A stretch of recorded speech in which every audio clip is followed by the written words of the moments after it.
everyone, welcome to today's webinar on moving to a part-centric MBD CAD approach.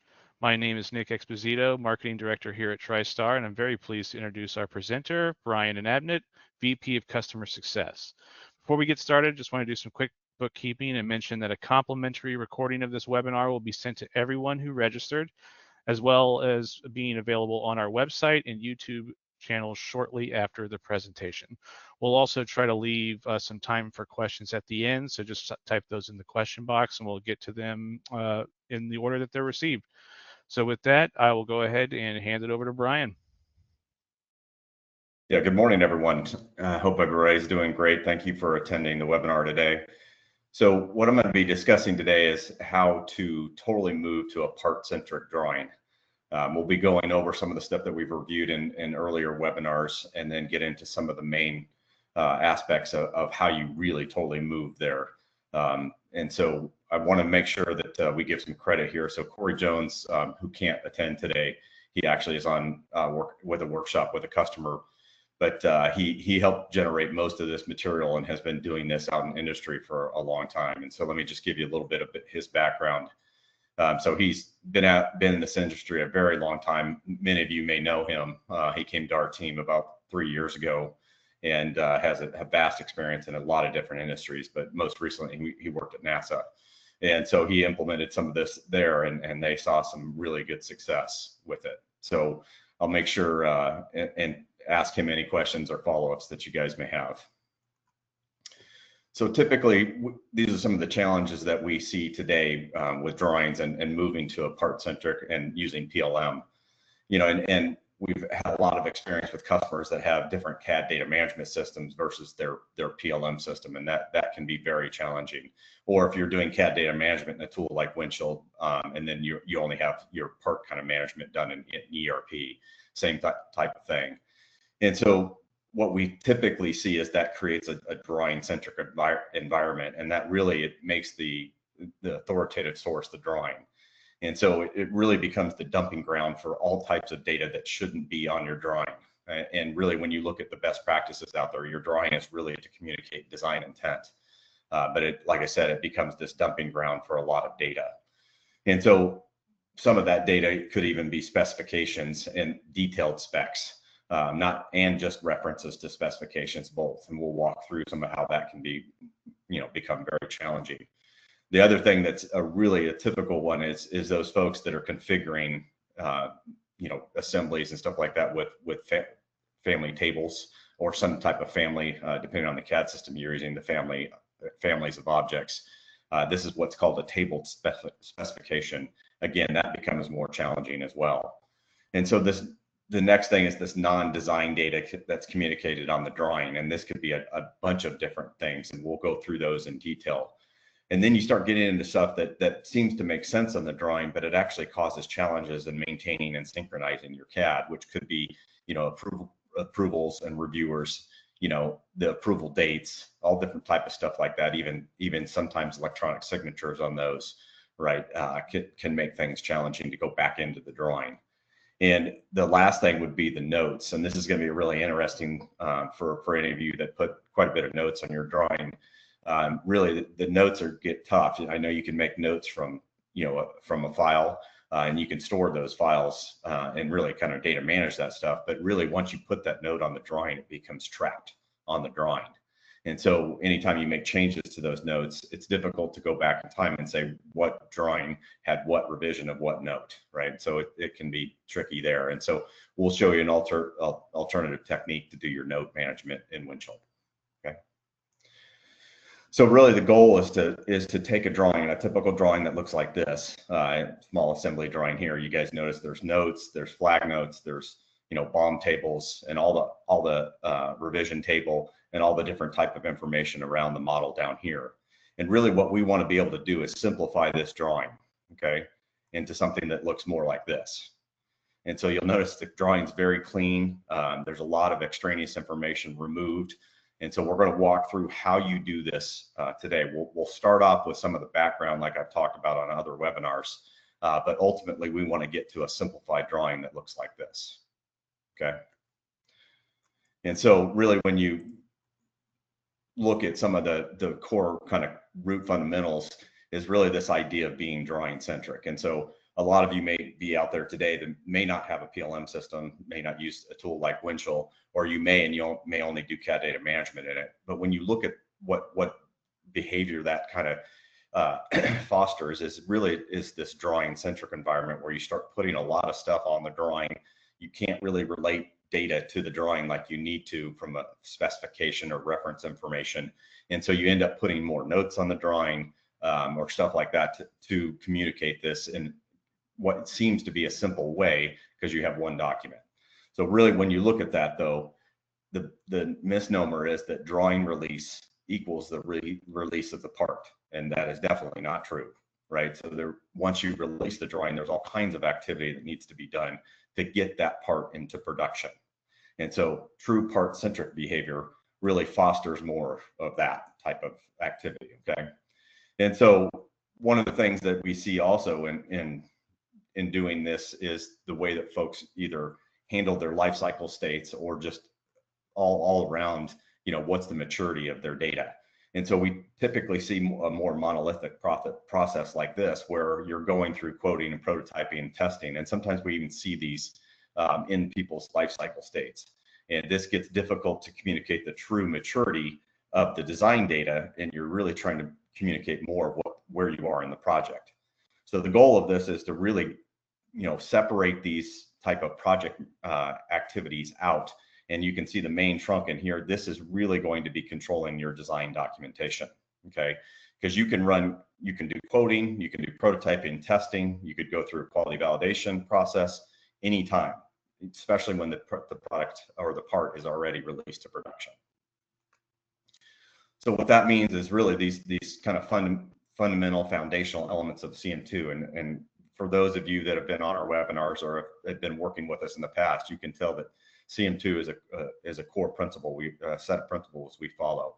And so when we kind of boil these down to the top four that really help, kind of ground us in what we should be doing from a configuration management standpoint. And so the two that I'm going to focus on today are documentation primary intent and part-centric behavior. Okay, and so we talked a bit about part centricity, but really this documentation primary intent is one of the keys. And so when you look at typically notes on drawings or different stuff like that, these notes can have all kinds of information. So they could be test procedures, handling instructions, performance specifications, material specs, functional specs, you name it. It could be all different types of stuff. And so even if you're referencing these, right, as a specification document that's stored somewhere else, you still are having to keep that document number and potentially the document in sync, right? So you're still having to touch this drawing, which can make things challenging, okay? And so as you start to move to a more documentation primary intent, you really start to see that a lot of this data on your drawing shouldn't be there. So vendor information, warehouse locations, purchasing, handling, testing, all this stuff should not be on your drawing. And so when you look at the fundamentals of CM2, this is one of those core ones where you really need to move that data off of your drawing and separate it out because it's not communicating design intent. And typically this is making the engineer get information from somebody else, right? And waste their valuable time in Creo putting information on the drawing that they don't own, right? That's really not communicating design intent, like I said. And so this also leads into tabled specifications like this. And so those of you that are using families of objects and you're doing this with your parts or your drawings, this can become challenging. And you probably already have experienced some of the problems that this can cause, because if you're adding any rows, any columns to this table, you really should be revising every object that this drawing describes. And so again, that gets very challenging to do, and you get a lot of inadvertent revisioning for really no design change. And so again, the idea is to move to this truly part-centric mode where now you're going back in and you're able to relate everything to the WT part, the enterprise part that's in Windchill, with the right type of linkages. And this can also extend into if you're doing multi-colored parts or multi-surface finish, or you have different, different material, all those kind of things. You can easily do a lot of this stuff in Windchill the right way. So when you now start focusing on the drawing and say that you guys, some of you guys have actually started to move to this and you're using the WT part and you're starting to move specifications off your drawing and relate data the right way, there's still a bunch of data that's on the drawing that really is controlled by other objects in Windchill. And so when you look at that, and you also don't want the drawing to really be considered this authoritative source, that's what the WT part is for. And so when you start realizing that the WT part should be doing that, and you start looking at all the rest of the data that's on your drawing, you really need to get rid of that data and move it someplace else. Okay. And again, simplify your drawing. And so when you look at a drawing typically like this, right, this is something I'm going to work on today with this webinar, is to show you guys how do you remove the data off of here. Again, so we have notes, we have flag notes, we have a BOM table, we have all types of approvals, we have material and you know, tolerancing information, all that kind of stuff. Okay, so where does this data go? And so when you break this data down and you are identifying all the different components of that data, you really see that there's identity information. Like I said, there's workflow, there's BOM. You know, some folks even will put, you know, where used, like the next level of assembly that this part or this subassembly exists in, right? And then obviously the notes and the related objects. Okay.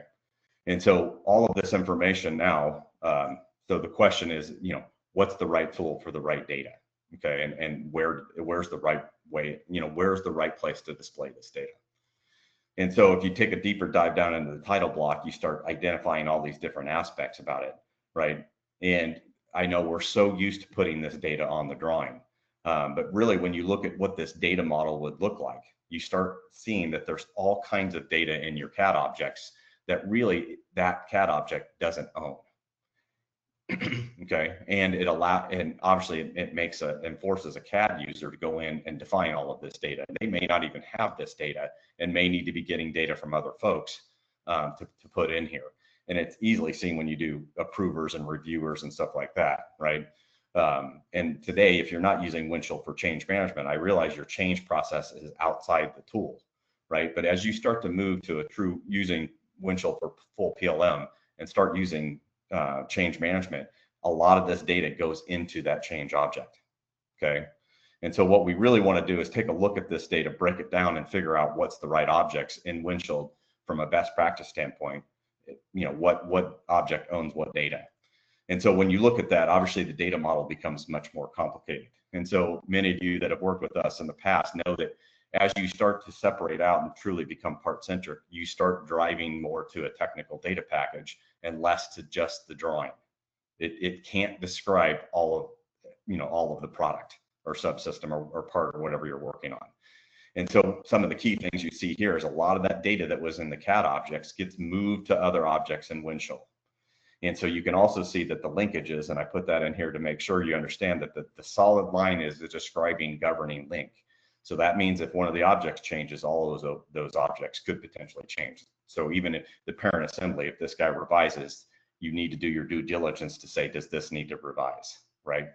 And so you'll also see kind of simple things where in drawings typically today, when folks use bulk items in their CAD tool, right, you start creating consumables inside your CAD, and you do some stuff in your drawing that makes it difficult, right? So you're changing parameters inside the drawing to put real unit of measure on there, and real numbers instead of integers, because that's what the CAD tools like to show.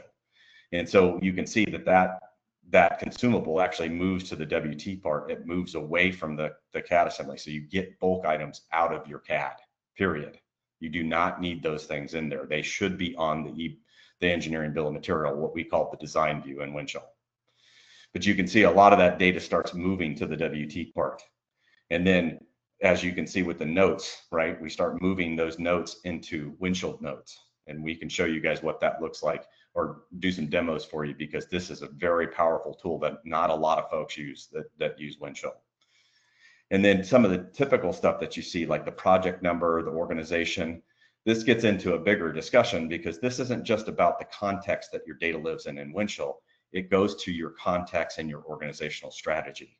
And so for folks that today only have like one or two contexts, and you have a lot of product lines, this can get a little tricky to do. And you start attributing the data to make up for a suboptimal context strategy and organization strategy. And so this is something we're working heavily on, and we will have future webinars to help folks understand why you would use a certain context strategy based on the profile that you are as an organization.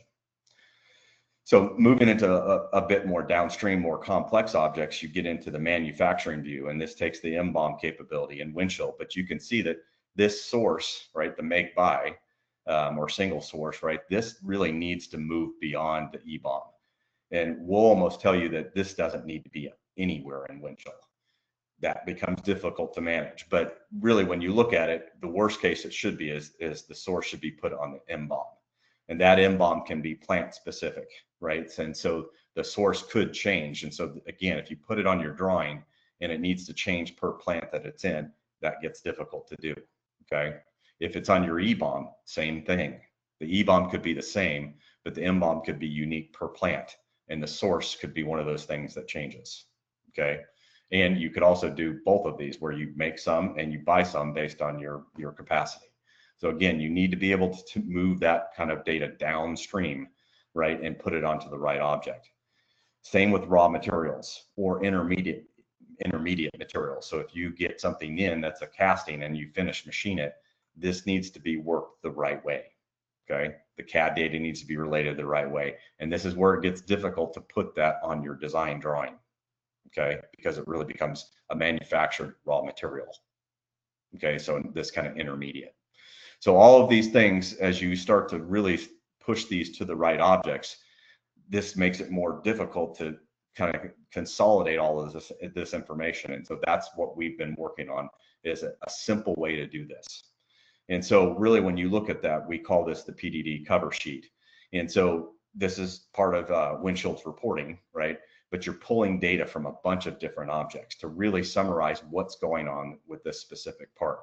And so you can also see that some of the other objects that we're going to be working on in the future, like problem reports and variances, you can imagine this sheet can get more in depth and have more data on there. And so we can pull data from all of these objects and create this cover sheet. And so now you're not just sending the drawing, you're sending the cover sheet and the drawing together, okay? And so you can see where the notes from those notes objects will actually be pulled in. Whether it's a part or an assembly, it doesn't matter. And you can see that you can put all kinds of information, are they flag notes and all that kind of stuff, and reference that back. Another kind of challenging area is the bill of material table. And for those of you that have done this in Windchill, you can synchronize the fine number in Windchill and Creo. And so this actually becomes a very good way to make sure that you can put the bill of material on there, but the balloons on the drawing match. Right, and you're hiding that repeat region table inside your drawing. You're not publishing that into the drawing. You can notice that got removed. Okay, so and then the workflow information obviously is now coming from the ECN that's releasing this data. Okay, or promotion request. Typically, we're going to tell you should be using an ECN to release this data. And so those roles, the responsibilities, the review dates, the completion date, all that stuff, the descriptions, all that stuff can be pulled from the ECN and put into the workflow. And so one of the really nice things with this cover sheet, when you do it the right way with Windchill reporting, this cover sheet actually can expand. And so I know there are probably a number of folks on the phone that have very large bills of material. Even if you just do a single level, it's probably could be substantial. And so this sheet will grow in all of these areas as it needs to grow when you do this the right way with the reporting tool. Okay, and so this even has some methodology and best practices as you're working with your legacy data, because we realize that almost everything you do moving forward in PLM capability, you're going to have some legacy data to deal with, or a significant amount of, especially with this, you would have significant legacy data. And so we have some techniques and tools that we can help you with to make that legacy data usable in the meantime. And then as you change, you're going in to make a change to that data, you're fixing that data as you touch it. Okay, and that's typically what we see. If we can automate it, we actually have tools that will do that, but it gets challenging to do that because of the data consistency. Okay, and so when you look at this, obviously now what we want to do is move a lot of that data that was in the title block and move that to the PDD. Okay, and that's the part definition data set. So we really want to move that data over there. Okay, and so obviously stuff like parent where used, all that stuff is going to be easily moved, easily pulled from windshield objects and put into this report. Okay, and so when future state would be this automated PDF that now would be a combination of the cover sheet and the simplified drawing itself. Okay. So with that, I knew this wasn't going to be a full hour. I wanted to make sure we had time for questions or comments or even some discussion amongst the group, because I know this is a challenging topic, and we're really trying to help you guys do this the right way. So I think, Nick, if we can open up for questions, that'd be great. Yeah, questions are open. No questions have come through yet, but guys, there's a little questions box. If you look at the upper right-hand corner, looks like a little square, little question mark in there. You can go ahead and submit questions there. I'll read them off, and Bryan will try to answer them as best as he can.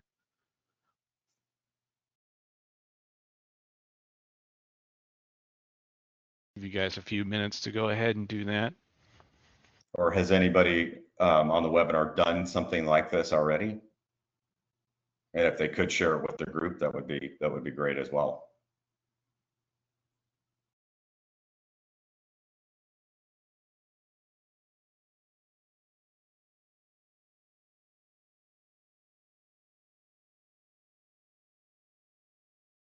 We have one from John. He says, in a nutshell, this is taking notes and other non-CAD data and moving to a quote cover sheet that pulls its data from Windchill. Correct. Like, yeah.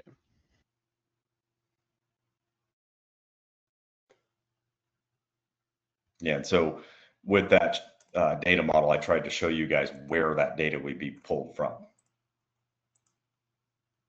Let's see, Anthony asked, how do you move the balloon info off the drawing and sync it to the PDD? So the balloons stay, so in these drawings, and let me go back to a drawing. So in this drawing, you still, let me blow this up a little bit.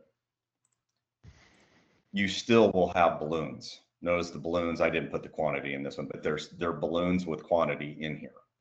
So you will have a repeat region table, but you'll either layer it off or put it outside the sheet so it doesn't print, right? Typically you want to layer it off and make sure that layer is hidden, so that you can create balloons and they're synchronized with the fine number over here. But this really is you don't want to, obviously you don't want to be doing this manually. You want to be doing this in an automated way. So you have to synchronize the fine number in Creo and Windchill to do this the right way. But that is a capability. Another question here from, okay, great. Yeah, another question here from Zedong. It says, hello, does this cover sheet also released with the automated PDF? Yes, always. This cover sheet is always released with, it's a package. You don't do it separately.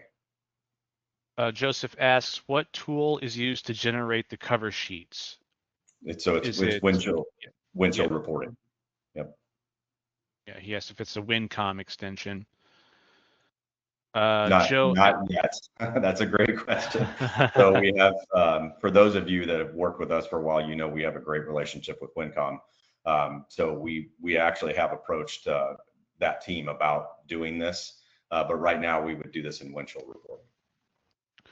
Joe asked, what are you using to generate the cover sheet? And is it a separate file or a single file with the drawing? So the way we would do it right now is it would be a single file, single PDF, consolidated PDF.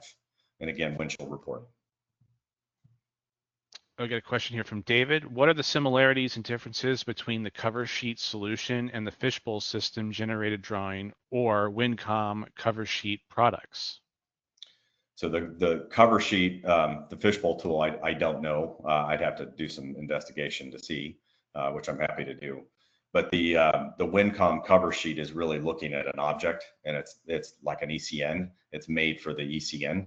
It's not really made to pull data from all of these different sources. So you could see the data model for this reporting is way more complex than cover sheet is. But ideally, we would move to more of a tool like Cover Sheet with Wincom that would allow you to do configuration in Windchill on this thing, like Cover Sheet does. So again, we also want to make sure we're careful for you guys, as those of you that have purchased stuff with Wincom, with WEX, you have bundles in there. And so again, we want to make sure we're careful in the way that we present this and develop solutions. So if this is the only tool you wanted, you could use this by itself. Great. Eric asks, I've pushed for this for more than 5 years, but get pushback, especially from sourcing and manufacturing. Any ideas on how to get past this?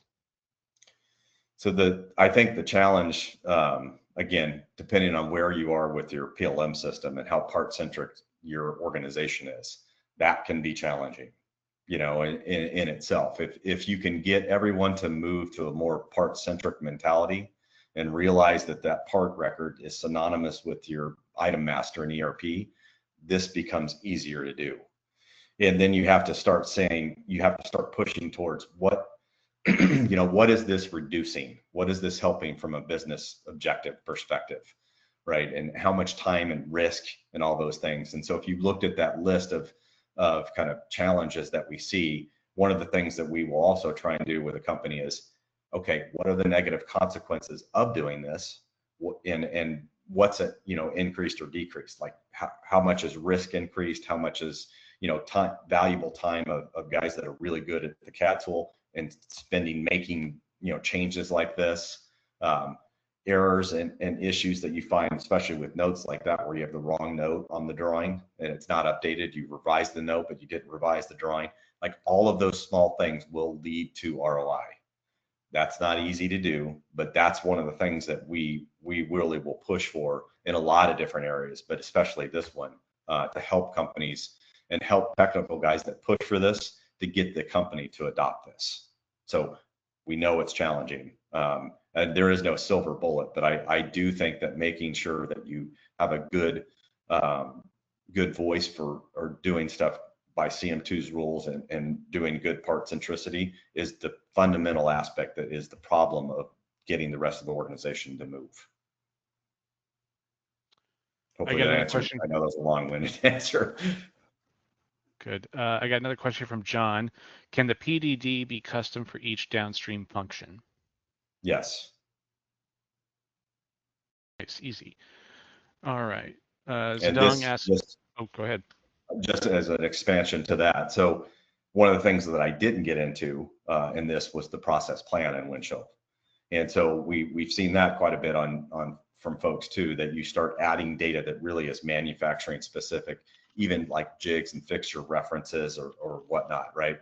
That can also be challenging, right? So this thing can get extended. We could even eventually have something that's specific for manufacturing, like you were asking, right? For each department, can this be specific? So we could publish all of those. This could become the standard one, right? Because to me, this is the engineering one. And so this would be the kind of the standard. It would have the EBOM on it, but we could even extend this down into the MBOM and show related process plans and even summarize some of that. So depending on your methodology for pushing that data downstream, especially when you get into more complex items like the MBOM and the route, we can do a bunch of different things with this. All right, next question. Great question, yeah. By the way. Yeah, for repeat region, the table using CAD parameters or using Windchill WT attributes? Yeah, so again, the repeat region, and that's a great question too, is that, again, a lot of that data, right? Let me go back up there. So a lot of this data starts to be removed out of the CAD object. So this is not in your repeat region. This becomes data that is stored on your WT part. And so when you look at that BOM in there, that's the EBOM coming from the WT part structure, not the CAD structure. Because you have to include non-model parts and consumables and get those bulk items out of your CAD. Hopefully that answered that question. Another one from Joseph. What would the revision process be for the part drawing CAD in order for the cover sheet to stay up to date and not confuse the vendor? That's a good question. And it comes with some caveats. So I would now go back to the question of, is your CAD object, your drawing, and your part record the same number plus the extension? If that's what you're doing, which by the way is not best practice, best practice is all of those are different numbers. That is very difficult. We have 2 customers that I know of that do that. So typically the drawing and the part record, right? And let's move down there. So all 3 of these are the same number plus the extension because of that confusion. So when you look at the part record or you look at the CAD and the drawing and they're different numbers, it's confusing, right? And so you could have a WT part. If you're doing it by best practice, all 3 of these could have different revisions. And so the only way to make sure that vendors understand what's going on with this is to now go back in and create a technical data package, not just this PDD, but all the data that's describing it. So again, we understand that's challenging. So typically what we see is that these are going to be in RevSync. So if you change one, you're changing all 3. So the PDD, right? So if you do something to your drawing, and I'm talking even small, minor manipulation after it goes in, that doesn't get to bypass revision control. Once this thing's in production, you are revising it to make any changes to it. Again, I know that's not easy to do. So that's why we want to move more, more collaboration, even more checking and stuff like that, and put in some automated checking up front so you catch those simple mistakes, right? And actually, we'll have a future webinar on model check and show you guys how that can help eliminate some of those simple changes that cause revisioning. Okay, so hopefully I answered the question. To do that, you stay in RevSync, and the PDD is always at the same revision that these other objects are, because it's showing the part revision, and it gets republished every time that part revises. That's how you stay in sync. All right, next question. Will it be possible to have this customized cover sheet in Windchill Plus? That's a good question. But so I would say right now, based on what I understand with Windchill Plus, the answer is yes. Because we are not doing anything outside of what the customization capabilities with Windchill Plus will do. Next question. Does this PDF replace CreoView to find information from the MBD model?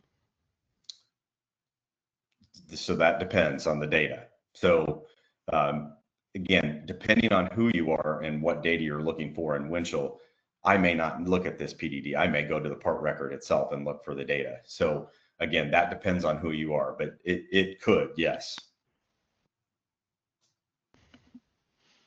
All right, next question. We've got quite a few coming in.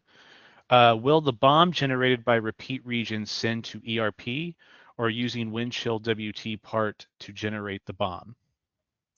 So best practice is that you are sending the MBOM to ERP. So if you're sending the CAD structure today to ERP, right, that's a suboptimal practice. Even if you're sending the EBOM over there, it also is a suboptimal practice. Technically, you can do both of those. So yes, we advocate for the minimum should be the EBOM.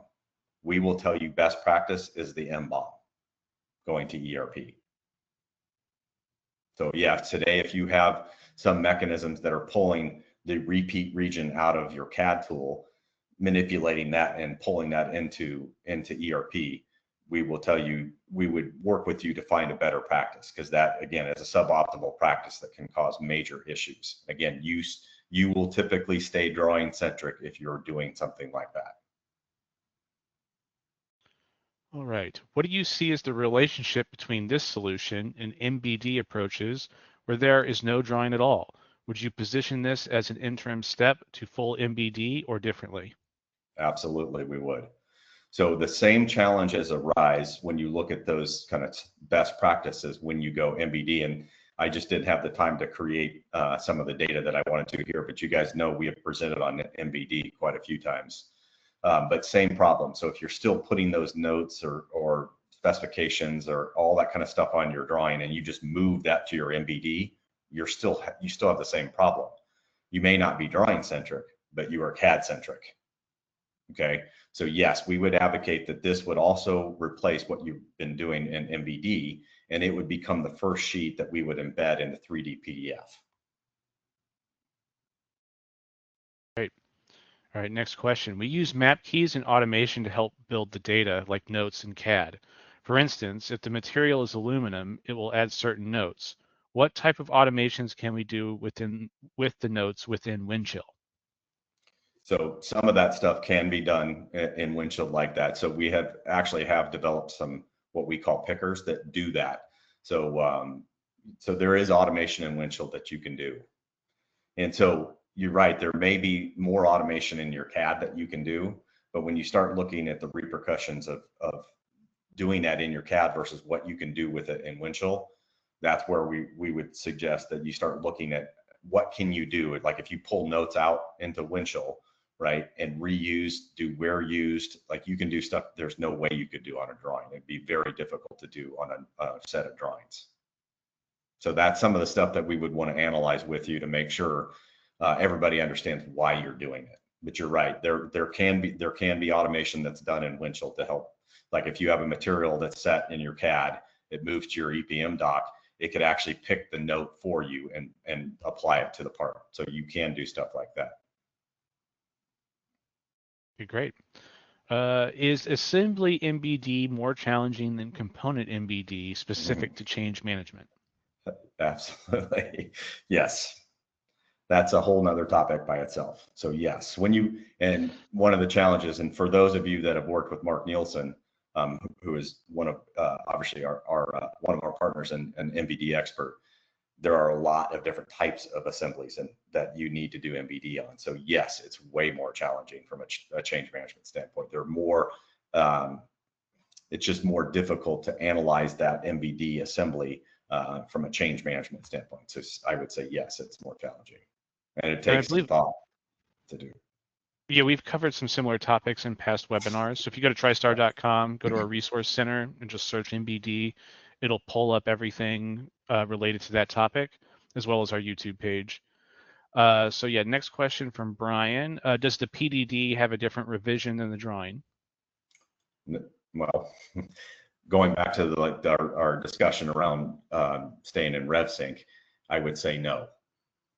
If you're staying in RevSync and these are all the same part number, then no. If you are all different numbers, then yes, it could.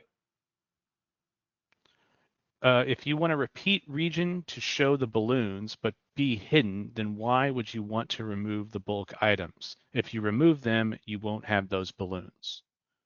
So you can put the bulk item balloon in the table. You can do that. And this, I was actually talking with Corey this morning about this exact topic.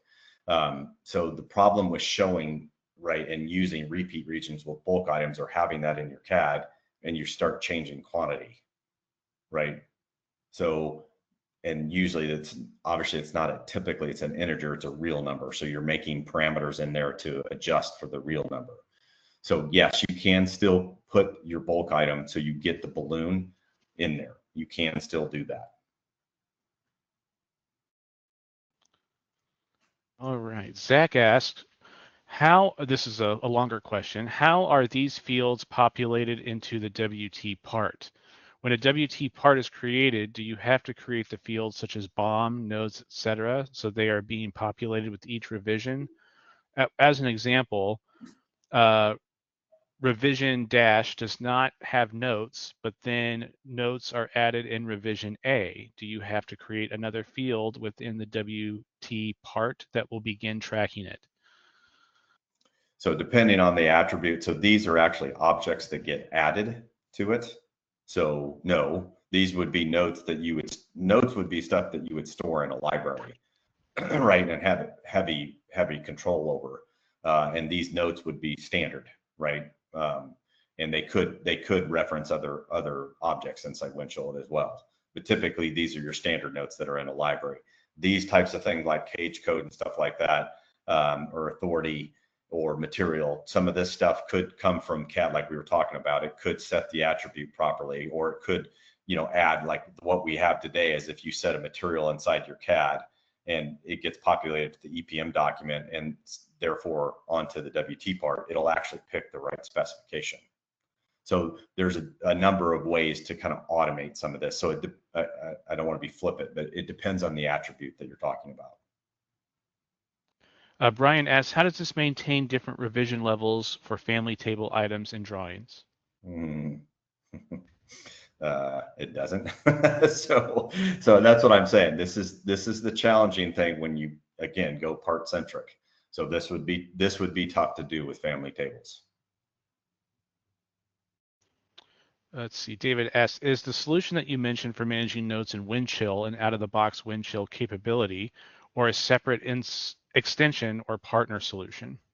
Yeah, so let me just show you that real quick.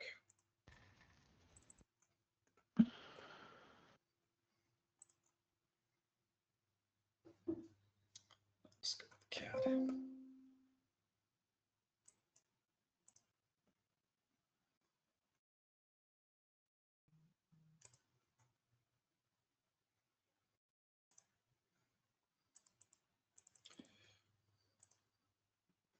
So it's an out-of-the-box solution. So right now I have these notes living inside of the context I'm in. That's not the way you would do it, obviously. But you can see these notes are reusable. They would be in and you would just add. So as you go in and add a note, you could just pick it from here. And we don't have that many notes. Could, obviously want to do this if you have a ton of notes, but see how you can just pick the note and add it to the object. And so what you end up doing there is that now you can go back in and you can create, you can look at these notes based on, so see how there has a reference to the master, to the part master for this guy. Okay. And so this is where you can do reports. So if you go to your structure here, this is where out of the box you have reports that will run with notes. Sorry, this is a little slow when we're running GoToWebinar. All right, so if you look at here and go to the reports tab, you'll have this guy here, the single level bomb with notes. See how that runs? Okay, and it's synced with the fine number. Hopefully that answered your question. All right, great. We got another one from Anthony. Do we need to search out vendors who are familiar with MBD? What is the acceptance of MBD in the industry? That's a big topic right there.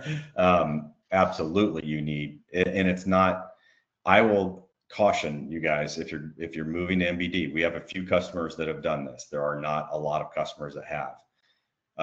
I think we actually have the only solution that will do it the right way. And it's not just about doing MBD in your CAD, because what we would say is that doing MBD in your CAD doesn't really get you that much value. You have to do MBD, or what we would consider MBE, model-based enterprise. If you're going to do it, you have to go to enterprise. If you have a partner that doesn't understand how to get you to enterprise and move you through the stages of going there, then I would not do it. All right, next question is from David. Where does the PDF of the PDD plus drawing graphics get stored?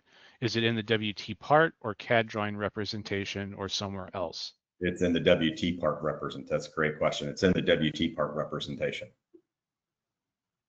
Again, we're always part centric. So when folks are looking at outside of engineering, folks are looking at the data, they're going to the part record, not the CAD. The last question we have here is from Joseph.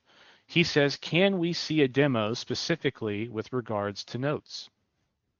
Yes, absolutely. We have, we're getting a pretty detailed demo set up for that. And again, this is something that Corey implemented actually at a couple companies. But again, being at NASA, the last one, they had an extensive set of notes. So yes, we are working on getting a very detailed demo on notes set up. And we probably will do a webinar on that in the future because it's a big topic. Yeah, absolutely. Look forward to that. Hopefully, maybe towards the end of this year, beginning early next year. And then we had another question come in from Mike. It seems that full material declaration, FMD, reports are becoming the standard material reporting document for all our off-the-shelf component suppliers. Is there a way to incorporate these FMDs in Windchill so that we don't have to manually assign materials for the part? Absolutely. And I would, you know, if I understand you correctly, yes, you would, and you would really need to do that with the supplier management capability inside Windchill, because you can't, you know, best practice, and I don't know if I have a data model here that I could show you, but best practice is that you have your own internal part number, and then you may have multiple suppliers for a part. And if they have material declarations, and you could be even be doing this with an outside tool like Silicon Experts or IHS or tools like that, that actually can be integrated into Windchill, but you need the supplier management module to do that, because you have to have the supplier's part number in there. And then it needs to be linked to this part record. And again, it could be a one-to-many. And so it could be a single part record, your internal part record to a couple manufacturers, and then those manufacturers could be linked to multiple suppliers. So it could be a one-to-many to many. So that relationship can get complex quick, but Windchill can handle that. And then sorry, the last thing, you would then add data specifically to the supplier management record, part record. And then you could roll it up the same way. So you could include all that in there because you just traverse the links to get to it. Okay, Good well, question. that seems to be all the questions that we have. If there are no more, we'll go ahead and wrap up a little early, give you guys some more time back in your day. Just keep in mind that you will be sent a copy of this webinar shortly after it concludes. So feel free to share that with friends, colleagues, bosses, whoever you feel might need to see this. And then, of course, it'll be up on TriStar.com and our YouTube page at TriStar Digital Thread Solutions. So yeah, feel free to check that out. And then yeah, we have another webinar coming up October 16th with XPLM, one of our other partners. So we hope you guys sign up for that. And Bryan, if there's anything else you'd like to say. No, great. Thank you. Great questions, you guys. Great participation. We really appreciate you joining the webinar today. Great. Thanks, guys. Appreciate it. Bye.